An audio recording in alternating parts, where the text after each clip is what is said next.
Informasi dan inspirasi Rosatu. Dengan selamat datang di podcast RRD Banter Lampung, Tiada Hari Tanpa Karya. Dan hari ini adalah episode spesial karena podcast ini disiarkan langsung dari Lapas Kelas 2A Perempuan Banter Lampung. Dan di sini sudah hadir juga Kepala Lapas Ibu Ratna. Assalamualaikum, selamat pagi Bu. Terima kasih untuk kesempatannya, kita boleh mampir ke sini Bu. Lihat-lihat teman-teman warga pembinaan yang ada di sini. Dan kita juga akan ngobrol nih pendengar bersama dengan salah satu pembina ya, bisa bilang seperti itu ya, Ibu Desi Impiani dari House Tapis Citra. Terima kasih sudah hadir juga di podcast RRD Banter Lampung pagi hari ini ya. Dan hari ini pendengar kita akan membahas satu hal yang juga mungkin ini jadi salah satu yang memang difokuskan ya, untuk bagaimana tetap bisa mempertahankan nilai-nilai Pancasila walaupun dibalik jeruji besi. Seperti itu ya Bu ya. Nah sekarang kita akan ngobrol pertama bersama dengan Ibu Ratna. Boleh diceritakan dulu Bu sekilas tentang Lapas Perempuan Kelas 2A Banter Lampung ini seperti apa, kemudian juga program-program unggulan yang ada di sini Bu. Baik, saat ini kami membina 222 warga binaan pemasyarakatan yang terdiri dari tahanan dan narapidana serta ada 4 anak bawaan bayi. Di sini kami melakukan pembinaan mulai dari kemandirian, kepribadian, dan juga semua itu adalah wujud dari pemasyarakatan sebagai mempunyai misi tertentu, yaitu mewujudkan pemasyarakatan yang berdampak dengan pembangunan baik di masyarakat maupun di bangsa kita. Oke, nah untuk program unggulannya Bu yang ada di Lapas Kelas 2A ini apa aja Bu? Ya, untuk di bidang kegiatan pembinaan kerohanian sendiri sebagai perwujudan dalam Pancasila sila pertama, kami melakukan yaitu pengentasan huruf hijaiyah. Jadi di sini tidak ada yang buta Al-Qur'an ya. Di mana mereka nanti sampai dengan dari masuk sampai dengan keluar nanti mempunyai target untuk harus bisa membaca Al-Qur'an. Dan untuk di kegiatan agama lain tentunya juga seperti itu. Kami di sini ada warga binaan untuk yang beragama Islam dan Kristen. Dan untuk yang pembinaan kemandirian sendiri ada beberapa pembinaan Mbak. Di antaranya untuk khasnya di Lampung kami juga harus memiliki produk khas unggulan, di mana yaitu tapis yang dibantu oleh pembina setia kami di sini dalam melakukan produksi tapis itu sendiri sudah berjalan 3 tahun ini ya Bu. Dan ada juga pembuatan batik.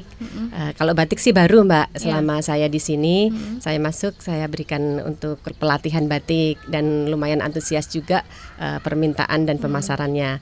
Kemudian ada beberapa produk olahan untuk mendukung UMKM juga yang terutama di internal maupun di beberapa toko di sekitar.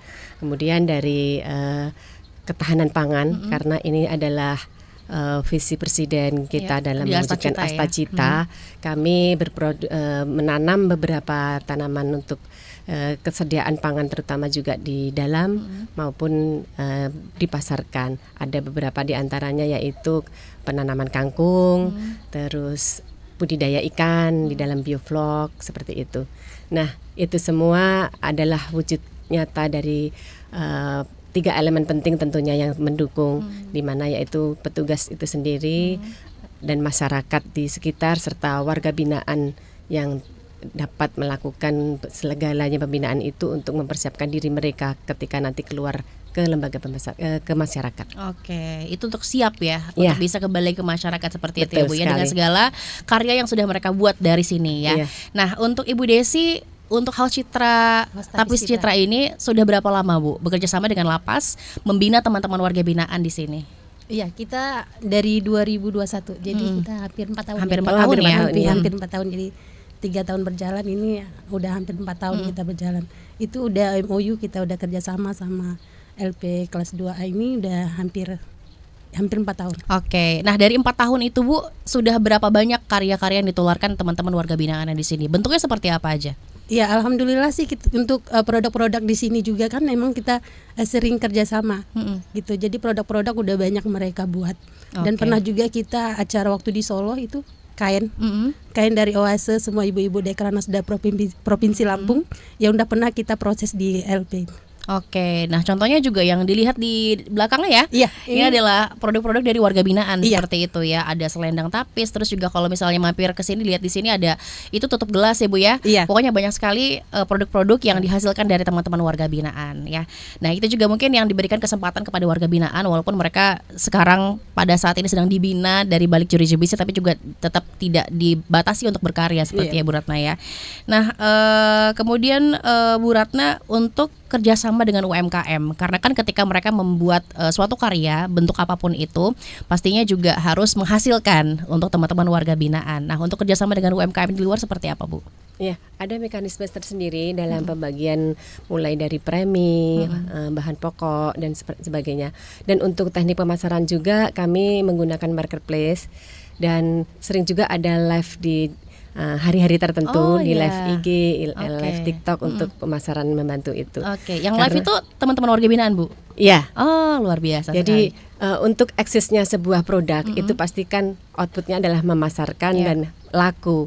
Untuk itu kami tetap berlakukan istilahnya jam produktif bagi mereka supaya kita tetap bisa berproduksi secara efektif dan pemasarannya juga kami melakukan pendekatan dengan beberapa pihak.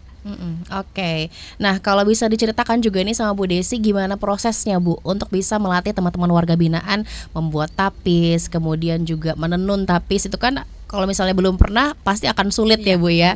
Nah, gimana Bu? Udah boleh diceritain cerita-cerita serunya? Iya, kalau pertama masuk di sini mungkin karena mereka udah ada skill dari awal ya. Sebelum House Tapis Citra masuk sini mereka udah ada karya mereka gitu. Jadi hanya kita mendalamin aja dan motif-motif terbaru. Paling seperti itu. Dan mereka sangat antusias. Awal mulanya mereka ragu. Emang produk bisa ya? Dengan mudahnya emang produk-produk bisa inovasiin yang baru gitu. Jadi mereka agak kesulitan untuk proses kerapihan biasanya. Cuman untuk skill untuk menyulam mereka udah pintar di waktu awal masuk di sini gitu. Oke, jadi sebenarnya memang udah ada skill Iya. seperti itu ya. Iya. Siapa yang bisa menjahit, siapa yang bisa menyulam itu jadi paling dikumpulin. kita untuk inovasi-inovasi barunya yang kita latih. Oke. Nah, dari 4 tahun berjalan ini Bu bersama dengan Lapas Perempuan Kelas 2A Bandar Lampung ini apakah sudah sangat-sangat menghasilkan untuk teman-teman warga binaan? Iya, udah banyak produk-produk mereka juga yang udah menghasilkan produk. Ya kalau motif-motif yang mereka buat emang misalnya kalau untuk kain sendiri itu udah biasa ya. Jadi kita ajarkan untuk inovasi terbaru kayak baju bisa kita buat gitu. Itu nggak hanya menempel, langsung kita sulam bisa. Jadi mereka udah paham juga kalau tapis itu bisa di produk apa aja kita inovasikan. Oke. Nah, ada nggak sih Bu pelatihan untuk teman-teman warga binaan untuk bisa memasarkan, bukan hanya memproduksi? Iya, di mana kita itu kan memiliki seksi kemandirian. Di situ berperan juga dalam membimbing mereka untuk di mana mereka dapat memasarkan sesuai dengan tren-tren sekarang. Dan kita sediakan beberapa sarananya, tentunya itu untuk mengejar produktivitas mereka, di mana target dalam setiap masa pentahapan pembinaan itu mereka ada wajib setor kegiatan setor hasil tapis itu. Jadi tidak kami biarkan untuk di sini no jam sia-sia lah.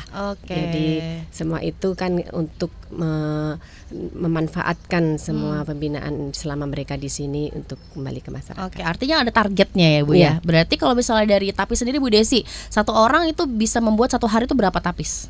Kalau untuk inovasinya bisa sampai ratusan produk sehari bisa. Ratusan produk sehari. Ya, cuman yang lamanya biasanya diproduksi penyulaman. Jangan untuk inovasi produknya itu cepat. Biasanya sehari bisa kita. Waktu kemarin kita juga pelatihan pernah souvenir, itu bisa kita ratusan piece per hari ya. Kayak gantungan kunci, kayak kalung itu bisa kita langsung banyak gitu. Luar biasa sekali. Nanti kita akan sambung obrolannya pendengar ya. Kita akan gali lagi ada apa aja sih sebenarnya di Lapas Perempuan ini gitu kan ya. Dan juga mungkin yang penasaran boleh nanti simak episode-episodenya. Jadi jangan kemana-mana, tetap bersama kami di podcast RRD Bandar Lampung.